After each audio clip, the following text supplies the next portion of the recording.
Ladies and gentlemen, welcome to our learning lunch. Thank you very much for joining us in the room and also around the world.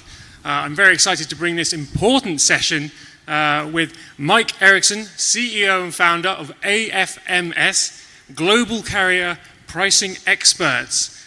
The cost of logistics is rising, ladies and gentlemen. We've heard that throughout the conference so far, and those rates are set to stay. So saving every penny counts. So without further ado, I'm going to hand over to Mike, who's going to talk to you about the best negotiating techniques, strategies to optimize your costs and get the best deals. Over to you, Mike. Well, thank you. Thanks a lot, everybody. What an exciting time we're in today. We all feel it, and see it, and live it every day the last few years with COVID. Transportation pricing contracts are no different than other problems you're seeing in logistics as well. But the current state of transportation is best summed up in one word. I think we can all agree, chaos. That's really what's happening out there at all levels of transportation. Transportation costs have skyrocketed the last 2 years at unprecedented levels. Capacity constraints have exacerbated the situation. Driver shortages, increased labor costs, and an important one that people don't realize, waivers of delivery guarantees and service levels.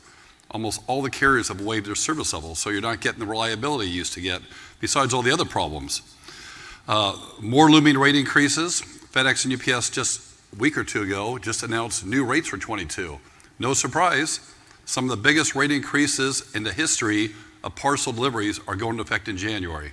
If you haven't seen it, look into the media, the press releases, or we can give you a copy of what FedEx and UPS announced, but major increases are coming, not only for peak season, November, December, but January of 22. Who would have imagined double-digit rate increases with the major carriers just a couple years ago? Usually it's 3.9 to 4.9 consistently. Big changes have happened due to COVID. And I think the carriers are really taking advantage of this in a way that's unprecedented. You see ocean container rates going from $2,500 to $10,000 a container now. Crazy. But then you look at what's going on behind the scenes, the financial reports. You see all these rate increases with FedEx and UPS, and you see FedEx and UPS record profits, record numbers, revenue, unbelievable profits that are going on. Last quarter they announced, last year at the end of the year, record profits at all levels within FedEx and UPS, both supply chain and in the normal business, day-to-day business there. But the big question with all these things going on in your minds is what can be done? How can we mitigate or lower these large rate increases or reduce our shipping costs in this environment we're in? Today I'm going to give you some pretty good answers. We all work for UPS and FedEx and DHL, XPO, YRC, Old Dominion. All the employees at AFMS spent 20, 30 years working for the carriers. And a lot of us have got a lot of inside knowledge of working in the pricing department, senior levels of sales. So we got some insights that'll be hopefully something you'll be able to take home with you and maybe go back and help mitigate some of these rate increases we're talking about today. But the big question that we got to tell people is you must really rethink your strategies. And you say, well, that sounds pretty simple about how you do it. But the carriers today have done a good job at running, most companies do a good job at running their traditional RFPs. We heard people today saying, and yesterday, that we send out our bids to all the carriers, we do multiple rounds of negotiations. What more can you do? Well, there's a lot more you can do. And I'm going to tell you some of those answers here. So, but we think you must rethink your strategies. The contracts today are pretty complicated at all levels. If you look at a FedEx or UPS contract, they're 40 to 60 pages, a lot of gotchas, termination clause, penalties if you don't hit the certain volumes, increased rates based on tiers and revenues. Very complicated contracts. A lot of people go into this not knowing the details behind a contract, and they negotiate a contract that in turn hurts them. So what we're going to do today is there's also been some significant changes. This is probably the biggest one, and it hasn't been published or really talked about much. But FedEx and UPS led, they changed for the first time in 20 years. UPS went out and changed the commission structure for the sales team globally. Now you think about what does that have to do with everything? Well, UPS used to have volume, which is package count, and revenue that drove your commissions. You got commissions on both for international and domestic. What they did this year, the new president of UPS, Carol Tomei, came in from Home Depot. She was their former chief financial officer, a board member at UPS, and she got the reins here last year. One of the first things they did as COVID kicked in is we're going to change our sales structure, the commission structure. Now, what does this do?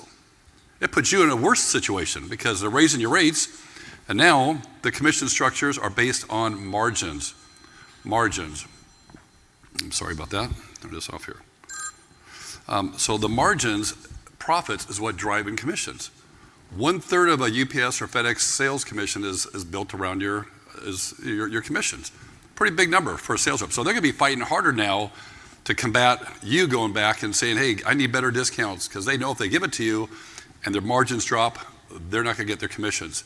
So not only do you got these rate increases and higher and price increases and things, new policies and money back guarantees are waived, but now you got a sales team out there globally that's more incented to keep the rates higher and don't let you fight for those things. So you got some things going on against you that are really hurting you. A lot of people don't know that. That's new in 21. So what we're trying to do today is, we've all, like I said, we all work for UPS and FedEx. I'm going to show you a couple other things here, but in our years at UPS and FedEx, we're in Europe, we're in Canada, we got folks in China. We've been around 30 years. We've got a lot of team members that, just like, where's Tammy at? Tammy back there just left UPS last week. Her first week training is right here at the show. 35 years, Senior Director of Enterprise Sales. Tammy's here. Brad over here was the Senior Vice President of DHL. Brad, raise your hand. Brad spent 17 years at DHL before joining AFMS, Global Sales Vice President. So we put this presentation together to help you bring some things home that'll help you combat all these changes that we're hearing. This is a little history about our company here. Some of our clients, a lot of auto companies. So we see a lot of great contracts, a lot of poor contracts. You can see up there from the FCAs and Nissans, Toyotas, Volvo. We've helped a lot of these companies in the past negotiate their contracts, help them get best-in-class shipping rates at all levels, from parcel, LTL, air freight, all those. So we help some of the biggest companies in the world with their strategies, redeveloping strategies, figuring out where to focus on their negotiations and how to save money. So all these companies are clients of ours at AFMS. Here's some of our team, as you can see. I mentioned Brad and some of the other folks, but you can see, like on the UPS ones here, over here, you can see Roy just joined us last year. 30 years as a senior pricing director at UPS. Dan was a national account pricing director in Atlanta for UPS. Andrew's in the back here. Andrew Smith, former director of sales for UPS, right there at the podium. Brad up here, senior vice president, like I said. People over in Europe, the TNT folks, people from SEVA, executive VPs, UPI's vice president, Old Dominion. We've got a great team of experts that really know this stuff. And what they said over and over is people aren't negotiating the right way. That traditional RFP is not going to work with what's going on with all the price changes, rate increases, COVID, capacity, commission structure changes. You got to do more of a fact-based negotiation strategy. And what do I mean by that? We're going to show with you how you can really change the way you negotiate and maybe make it more successful. But one thing you need to know also is what's happened. FedEx, UPS, DHL, a lot of the major carriers, 3 years ago, and the last 10, 20 years ago, 75% of all their packages were B2B. What's the most profitable packages for FedEx and UPS and DHL? B2B, the commercial deliveries, multiple boxes. If you go into a hospital, you deliver boxes, you got 10, 15 boxes at the receiving door. You go to a Ford plant, you drop it off, or a Honda plant, you drop it off hundreds of boxes. Very easy, simple pickups. It's different than a home delivery, where it used to be 75% of all packages were commercial. What do you think they are the last 2 years? Complete flip. 25% of the volumes that FedEx UPS handle are commercial. 75% is now residential e-commerce. People have got used to shipping from home, a lot of changes, and as are those patterns going to change? Maybe, maybe not, but that's what's filling up the trucks and the trailers, is all the residential shipments that have flipped FedEx and UPS's system. That says a lot. I mean, there are hundreds of millions of packages every year. To say it's gone from a 75% commercial B2B to 25%. So what does that do for you? Think about it. You're the most profitable business UPS and FedEx has. So when you go to negotiate, you got to think about all these things. How the commission structures change, how it's going to affect you. Number two, UPS is chomping at the bit to keep their good B2B business. The auto dealers, the tier one suppliers are that customer. We're helping a lot of the companies I mentioned up there negotiate their deals. And so you got to go back to the carriers and present a fact-based strategy like, hey, my business is, I deliver 25 boxes per stop, not one. We're going to these stops consistently over and over. We're not trying to find a home out in the middle of nowhere, residential delivery. All the facts that go along with supporting why you deserve better rates. You create a fact-based negotiation, and that's just the start of it. But you got to understand the negatives and positives to where the market is today with FedEx and UPS. They're getting inundated with residential packages. More people are continuing to ship that way. So what I'd like to do is share with you the things that we are going to do. And this is even more true now than ever. Parcel pricing is intentionally confusing. We all work for the carriers, FedEx and UPS. We give you a 50-page contract, fine print. You need a magnifying glass to even read it. All kinds of gotchas. And if you're not careful, you're going to sign an agreement that's going to hurt you 2 years, 3 years down the road. They want long-term contracts. So in this environment, I'd be careful about signing a long-term contract unless you get everything you want in the agreement. So also you need to understand FedEx and UPS have got real creative contract policies. Up here you'll see like FedEx has got called base discounts. They give discounts off those. Those are your overnight, your 2-day, your ground, the normal box. You get a discount off that if you've got a contract that has the right discounts. And they vary between 20, 30, all the way to 70, 80% discounts. No one gets the same discounts. I don't know of any shipper in the auto industry, OEMs, that have the exact same contracts. They're completely different. They may be the same volume, the same kind of products, everything. You would think they'd all get the same contract. We see all the contracts, most of them, they're completely different. Some people do a better job negotiating than others. A lot of people leave things on the table. A lot of them is here, like even tier-based discounts, earned rebates, deferred rebates, all these things, UPS and FedEx have got different type of contracts. So you got to figure out, hey, what contract's best for you in the environment we're in today? Don't just take the contract they give you as gospel as to what everybody gets. They're all different. I don't see the same things on every contract. Claims buyback, for instance, if you get a lot of damaged boxes and you folks have to file the refunds, get the claims, go through that process, they actually will let you go through and get a rebate from them every quarter based on the number of damages and a percent of what the losses were. So you don't have to have your teams out there doing those negotiations, to filing the refunds and the claims. So they'll give you a rebate based on damages. Same with money back guarantees. Although they've waived them right now, they've waived all money back guarantees for ground and some of the other stuff. But what you need to do is get a rebate. Say, listen, I don't have time to check every package. If you're not hitting 97% on time or 98% time, I want everything less than that back in a refund quarterly. You can keep track of it, what the on-time performance is by using an auditor or have them do it. So these are some things that most people don't know are out there in the contracts that are worth millions of dollars to large shippers. These two right here. Both FedEx and UPS do that, by the way. This is, again, a little snapshot of where we are today. Like I mentioned earlier, margin-focused duopoly. I don't look at DHL as in the US duopoly, but they're a global player, so is TNT, but they're all focused on margins. Sales commission structure now represents that. Every price increases, capacity issues, complex contracts, higher shipping costs. We're in a tough situation, okay? Like I said before, traditional RFPs aren't the right way to do it. Now look at this. Look at the rate increases. Before DHL left the market, it used to be like 2.3 or 4. Now they're at consistently 5s, 5.8. They all match each other, UPS and FedEx. You know what FedEx announced 2 weeks ago? Sort of misleading. 2 weeks ago, public announcement, we're raising rates in January 5.9% for all weights, all zones. Now on the surface, that doesn't sound like, okay, that's probably justifiable, but that's not the details, or the devil's in the details. The 1 to 5 boxes, 1 to 5 pound, the 6 to 10, and 11 to 20 are getting rates between 6 and 9%. So they tell you 5.9, but a lot of you don't ship 145 pound boxes going to zone 8. So they do an average of all weights, all zones, and they say it's 5.9. But where do they hit you the most? The 1 to 20 pounders, where you ship parts, all the kinds of stuff. So this is a big change. They just announced 5.9 on average, but it's a lot worse. There's some other changes going on. They've changed zip codes. Now, like, well, how does this play into here? Where are your plants? Where are your warehouses? They're changing zip codes. There's 41,000 zip codes in the US. They're not all treated the same.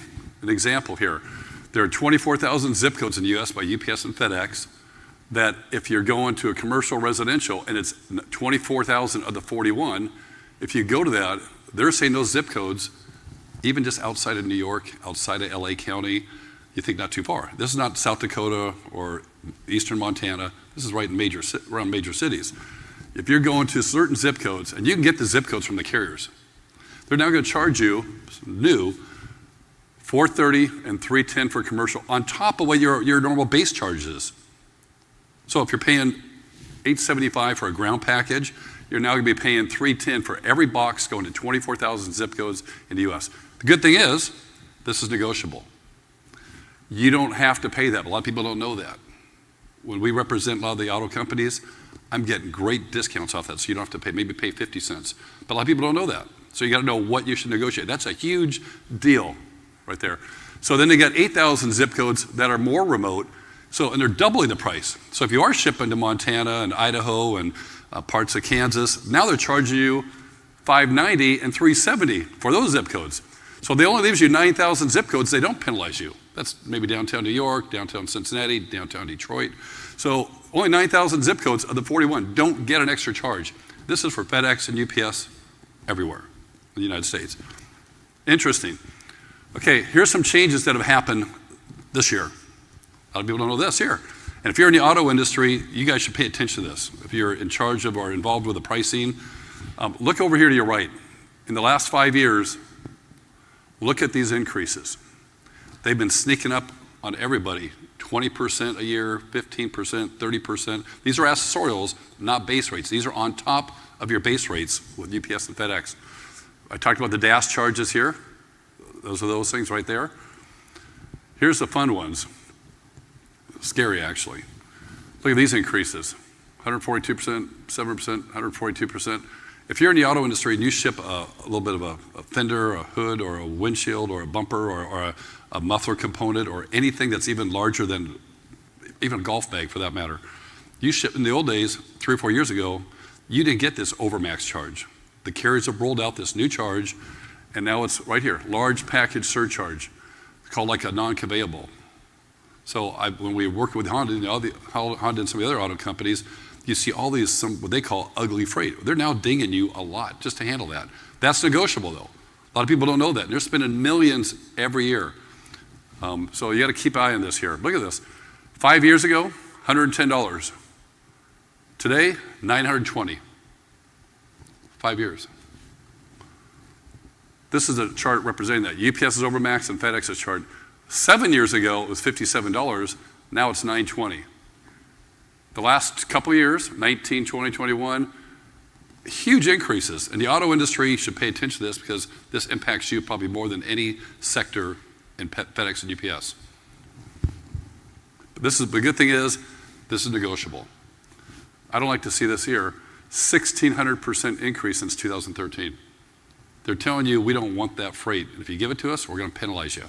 But large companies like you can put clauses in your agreement that says, I want this waived, I want half off, 30% off. So you got to look at your contracts and see if this is already called out as a waiver or a concession on it. Here's an example of what's happened with all these accessorials. If you ship a ground to 1 pound going from Detroit to Chicago, zone 2, 250 miles, costs you right now $876 today, 2021. If it's going to residential, they add this onto it. If it's going to the DAS charge, like I told you, it's an extra $430. Fuel surcharges, your surcharges were $1024. The actual freight was $876. There's a lot of things you could add to this. These are pretty basic ones. So there's a lot of these gotchas that add up to your freight. Your freight's almost doubled based on accessorials. So when you think about negotiating with FedEx and UPS, you see all these rate increases and changes. You want to pay attention to what does the pricing department in Atlanta, the big pricing box, that they lock it in. They don't let people bug them. They're the pricing decision makers. They look at weights of your boxes, zones, size of your dimensions, and this is a tough one for the auto industry. I'm going to give you some ideas on how to save money there. They do zip codes delivered like we talked about, all these things here. Are you a new account, old account, total revenue on the account? Do you get FedEx LTL? Do you get FedEx your customs brokers? All that stuff adds up and helps you get better discounts. So you look at all of these here. And by the way, if you want this presentation, I'll send it to you. Anybody listening? UPS is listening, or FedEx, can't give it to you. But if you guys want it, our booth's right out here in the corner, right around here. Just come by, give me your card, and we'll send you this electronically so you don't have to write all the notes. Okay, so what can you do? One, you need to analyze your data. First thing you gotta do is get your hands on all your data the last year or two. All your accessorials, your every shipment, the weights, the dimensions.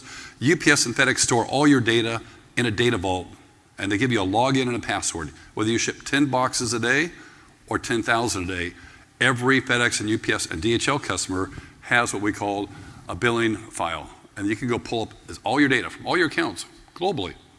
You get this right at these websites here. I'll give this to you. You pull your data. That's the most important thing. What you want to do with it, you want to create a report like this. It breaks down by ground, next day, 2 day, 3 day. You want to know what your average weights are so you can look at the increases for one. And how big of an increase am I getting? My average weights are 5.6. Maybe yours is 20. Well, then you got to look at what those increases are. Here we break them down by all the weights so you can see where the increases are really going to be impacting you for upcoming. And you can maybe negotiate some of those rate increases. Put some rate caps in place. Don't take the 8, 9, 10%. Tell them I want a 4% rate cap. We got some good benchmarking for you here. So this is what we do for our clients is we get your data, we create this report, and we look at it and says, hey, where's all the good things? Okay, where's all the positives to your business? One, you're B2B, a lot of multiple boxes. It's dense, heavier freight than pillows and things. So we create the perfect opportunity for going back to the carriers and renegotiating. So you want to look at even by your ground residential, ground commercial, how many shipments are zone 2, zone 8, all of that. You look at, this is an important one though. After you're done with that, you look at the accessorials. And you want to say, okay, what discounts am I getting now for fuel surcharge? I'm getting 10%. Maybe you should be getting 15, 30, 40%. So you got to look at what your discount is.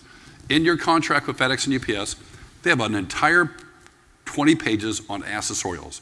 And they tell you what your discount is. And if it's not mentioned, that means you're not getting a discount. So you want to make sure when you do your study, you pull up how many shipments am I doing each month right here. So the study we do is we say, okay, before we look at what the pricing is, how many boxes are you shipping in these accessorials? Fuel surcharge, 3 million shipments got dinged. Okay, then you find your top 20 and you go back, what discounts am I getting and where should I be? Maybe it's 10, 25, maybe it's 50, it should be 100% waiver, complete waiver. So you want to look at this. This is half of your spend when it comes to FedEx and UPS. So a lot of people don't pay attention to this, and this is half your spend, okay? So what we like to do next, and this is the hardest part, how do you get benchmarking? How can you get some intel? The FedEx and UPS reps aren't going to tell you, do you have a good deal? You know what they're going to tell you? You have the best deal in Michigan. No one has a better deal than you guys in the state of Michigan. You are the best contract. You can't go to another auto dealer and check, hey, is your rates better than mine? They don't let you do that. They don't let you do it at all. On ocean freight, you can use someone like a Drury and do some benchmarking, see what the market is. There is no benchmarking except someone like us. We have 3,000 clients, all the customers. We sort of know what the trends are, what's going on with the market. Here's an example of what we do for some clients. We'll just say, hey, shippers that spend 100 million or 10 million, 9 million, 12 million, 5 million, 7 million, and it all may be in the same, like maybe retail. Maybe it's automotive. What discounts are people getting out there in the market? Including the accessorials, your fuel surcharge. You can see the differences here. Some people get 5 or 0, some get 20, all very similar sized companies. Your contracts, I've seen a lot of the auto company contracts and OEMs and auto parts stores, they're all over the board. There's amazing, say you all spend $50 million a year. They're all different. And so what we like to do is compare your rates, get your contracts, and you should do this. Every one of you should do this. Get your contracts, compare them to the average. Now what we do is we take all these averages of all these maybe auto companies. This is their average for everybody. Where are you? Well, you're 4% below the average, and so you just go right down the list here. You want to be at least average or best in class, between average and best in class. So best in class pricing would be 60. Some of the average people are getting 55, or some people are getting in the 40s. You need to do this before you ever negotiate. When I said fact-based negotiation early off, this is where it starts. Get the details. Find out how many accessorials you have, which ones are being discounted, get the facts, before you ever sit down and do an RFP. Too many people do a traditional RFP, you send it out, it comes back with these answers like, hey, we're giving you 40%, 50. They're not giving you the best in class, I can promise you that. It's less than average. If you want to get best in class, you need to tell them what you want. Get the facts, do the benchmarking, do your study. You go back to them and say, this is what we're looking for. A fact-based negotiation strategy. You tell them, well, I believe this is the market. I want 60% discount, not 45. You got B2B business, perfect. It's the best business you guys have. So you should not be taking average discounts. Too many people are way below the average here. And you know what that little bit costs? 5% is probably worth $5 million. A lot of people spend $50 to $100 million a year in all the auto manufacturers. It's too much money to waste to just do the simple RFP rounds of negotiation. Any questions on this so far? I'm moving pretty quick, okay? So here's what we do also. We take all that benchmarking and we would come back and say, okay, here's where the market is. Let's see how you did. We talked to a few of you yesterday. We're going to get your data this week. I'm doing this report card. Our team of former FedEx and UPS and DHL executives and the former pricing execs get the data. We're going to create this report. You can see how many boxes were ground commercial, not me ground residential compared to how many were import, export, 2-day, 3-day, what discounts you're getting, what is the average, remember this is the average, the chart we just showed you, and how much money per category you've left on the table, and get a report card.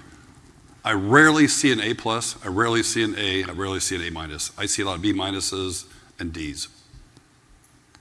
Rarely, maybe 1 out of 100. We did this for, I think Pepsi Frito-Lay got an A recently, not too long ago.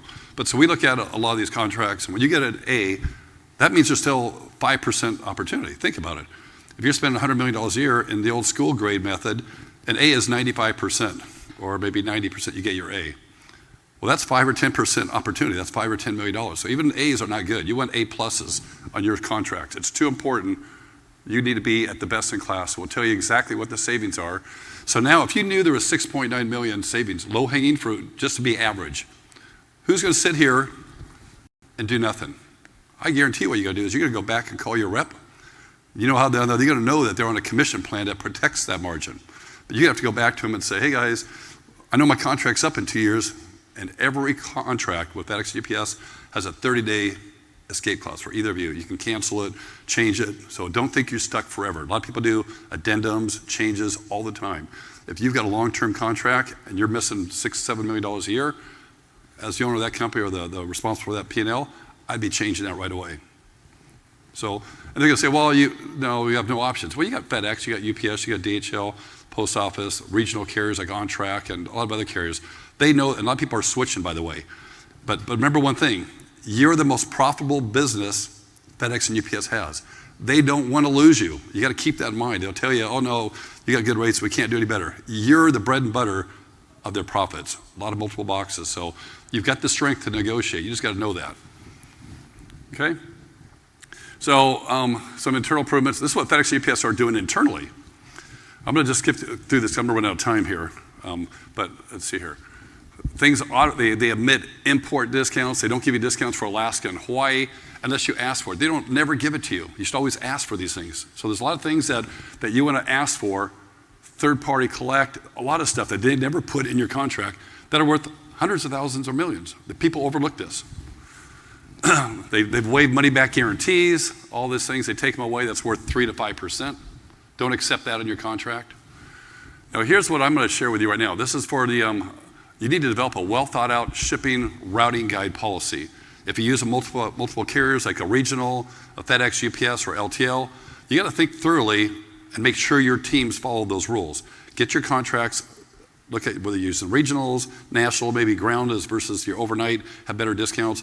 You make sure people follow a well-thought-out routing guide. When we worked with Honda, we put together a very thorough routing guide for both the vendors shipping into them and outbound. So Honda didn't have that before we got involved. We said, why are you people just shipping however they want? I go, control your costs. And go through and develop a well-thought-out strategy so even you send a letter out to every vendor saying, our policy is you use FedEx Ground, we have a great discount, don't use your discounts anymore. I'm not paying full price. You can save millions by having a good inbound routing strategy for all your plants, all your facilities. It's a little bit of work, but easily done. So then multi-carrier strategy, multi-carrier shipping system, all these things are going to help you when you come to strategize and negotiate, because the carriers don't like you using multiple carriers. They know you can be more flexible. So we can share with all these ideas with you, but only fortunately I had a half an hour today. Ground commercial, this is a big one here. This one here, minimum charges. Say you got great discounts, but if you don't focus on this here, the minimum net charge, that means any box going to a zone 2, zone 3, zone 4, up to 20 pounds, they won't give you the full discount. Even if you've negotiated a 50% ground discount, unless you have a discount right here, you need to have a clause in here that says, I want $3 off or 50% off or a dollar or package. 50% of our people we help don't have this waiver. And you think you're getting 50% discount for all those zone 2 to 5. You don't. It's called the minimum charge, minimum language in your agreement. It's the biggest killer of a contract that's out there. Number one, look at this. My most important point to you is fix this thing right here. Second thing, in the auto industry, dimensional packaging is important review.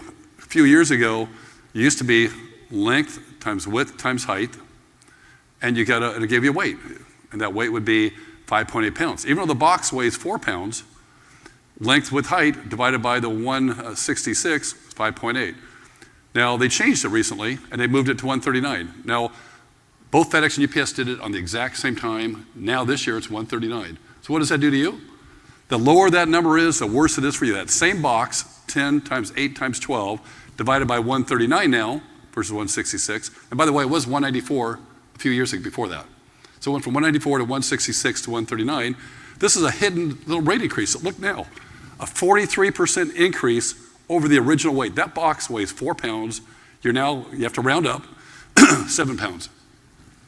Every one of you are subject to this. Nobody's immune to it. But what can you do? You can negotiate that number right there. You say, you know something, we've been reviewing this. We're getting killed here. I don't want 139. I want 250. I want back to where it was, 184. The carriers do that. I have a lot of contracts in the auto industry where you get good discounts on that. So if you're worried about making your boxes smaller so you don't get this dimensional policy, making different dunnage and you make sure your boxes are tighter, more damage happens. So what I would do to help fight this problem is get a bigger number here. Then you could use a little bigger box and you're not going to get penalized for the dimensional penalties. So get a better number here, and it helps you in a lot of ways. Protects boxes better because you got more room to put more stuff in there. Okay, so and the other thing is not using outside help. You don't know what you don't know. Many of you have never even heard this stuff before. This is what we do every day in and out for 30 years. General Electric uses us. I've mentioned some of the auto companies, like FCA and Honda, Toyota. We have some of the biggest auto companies use our expertise, and they got really good contracts. Some of the folks that don't are left in that lower field that you don't want to be. Don't be afraid to use help, okay? There's good available. Don't be able to work with, get former people who really know this stuff. And now here's some other things. Auditing your packages. This is probably one of the last few things I'm going to say. I might do Q&A here. But there's a lot of mistakes. The service levels right now for FedEx and UPS are at an all-time low. UPS is in the mid-90s for certain services. FedEx has been in the 80s. Hopefully they're getting better now. They used to be at 97 consistently. So and that's why they waive money-back guarantees. Too many people were getting all their package costs back. Use an auditor. We help people audit boxes, packages. We invoice audit. There's a lot of mistakes also, like right here. This is a big example. There's like 1% to 3% wrong with every bill you get from FedEx and UPS. They don't put the right discounts, the right fuel surcharge. They bill you twice. A lot of people think that you may use an auditor, but make sure you have a good auditor because this is free money. Electronically audit your packages. We help people with this every day, and we save them a lot of money. And also when you get an auditor, someone like us, so we can go through and use this data and give you reports every month and show you what's going on, trends. Hey, you guys aren't following your routing guides properly. You guys should be doing this. Why are you using that carrier? It's twice as much. Getting the data and having a good person help audit it and give reports is important to you guys to manage your business. Okay, was that a lot for half an hour? Because this is my last slide. So I'd like to go back, and if there's any questions, I can roll back to some of those. But remember, understand your shipping profile and network, know the carrier's margins, know they're having record profits. In 50 years, the most profitable years is last year.